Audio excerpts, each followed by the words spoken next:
Je suis Odile Deck, je suis architecte, urbaniste, designer, artiste.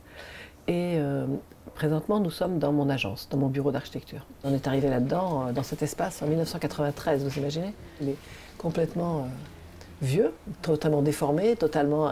les assemblages sont un peu invraisemblables pour certains, donc c'est drôle. Cécilia, did you start back to do something? La Bretagne, ce sont mes racines, c'est l'endroit où je vais me ressourcer, c'est l'endroit où je peux aller regarder la mer, parce que la mer pour moi est très importante, et en particulier la ligne d'horizon, qui est vraiment importante pour moi, parce que c'est quelque chose qui vous permet d'imaginer, qui vous permet d'aller plus loin, qui vous permet de penser plus loin, et vers lequel on va, mais sans jamais l'atteindre. Déjà, durant mes études, j'avais commencé à travailler pour moi en faisant des petits chantiers d'architecture intérieure. Et ça m'a semblé évident de continuer une fois passé le diplôme. Et je ne suis jamais allée travailler pour quelqu'un. Les premiers projets que j'ai faits, c'était grâce à mes études d'urbanisme, où j'ai trouvé des études d'urbanisme à faire pour des petites communes, dans le monde rural ou dans le monde avec des petites villes. Et c'est comme ça que j'ai commencé à créer mon agence, en essayant de faire des petits projets de transformation d'une maison, de réaménagement d'une maison, des choses comme ça.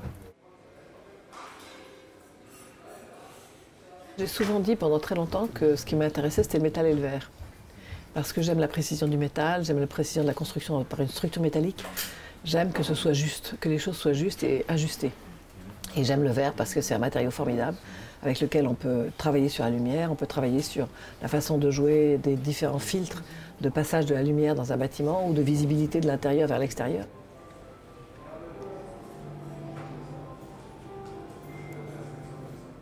Pourquoi je ne travaille pas trop avec le béton? C'est parce que je trouve que c'est poussiéreux et quand on va sur un chantier, c'est sale. Et j'aime pas me sentir cette sécheresse de la peau quand on va sur un chantier, c'est tout bête. Mais c'est pareil avec le plâtre. J'ai pas de doctrine, vous savez, j'ai pas d'idée préconçue, donc comme j'ai pas de doctrine, chaque chose arrive en fonction des conditions dans lesquelles elle est faite, à l'endroit où elle est faite, qui est faite pour un lieu et qui n'est pas faite pour tous les lieux à la fois.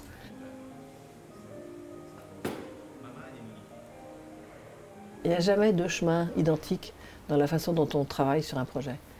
Ça dépend de la personne avec qui je le fais dans l'agence, ça dépend du projet, ça dépend du temps qu'on a, ça dépend de plein de choses. Donc à chaque fois, le chemin qu'on emprunte est celui dans lequel je pense qu'on est le mieux pour le faire. Tout m'intéresse.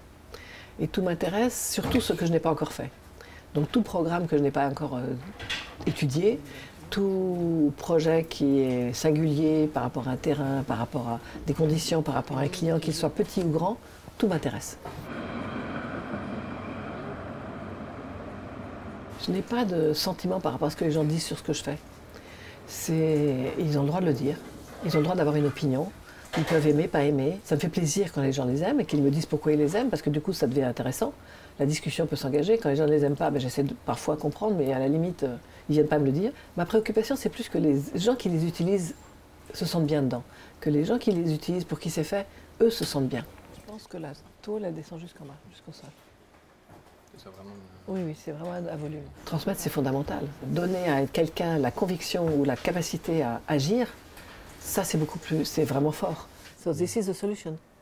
J'ai créé ma propre école d'architecture. J'ai repensé la façon d'enseigner, j'ai repensé la façon de faire la pédagogie, savoir qu'est-ce qui était utile de faire par rapport à justement l'architecture. Et pour ça, j'ai questionné la façon dont on enseigne aujourd'hui. Je me suis posé la question de savoir qui étaient les personnes qu'on avait en face de soi quand aujourd'hui on enseignait, compte tenu du fait qu'ils sont les 2.0, 3.0, je sais pas quoi, et qu'ils ont des façons de penser qui sont différentes des nôtres, ils ont des façons de réagir qui sont différentes des nôtres, ils ont des façons de se concentrer et de mémoriser qui sont différentes.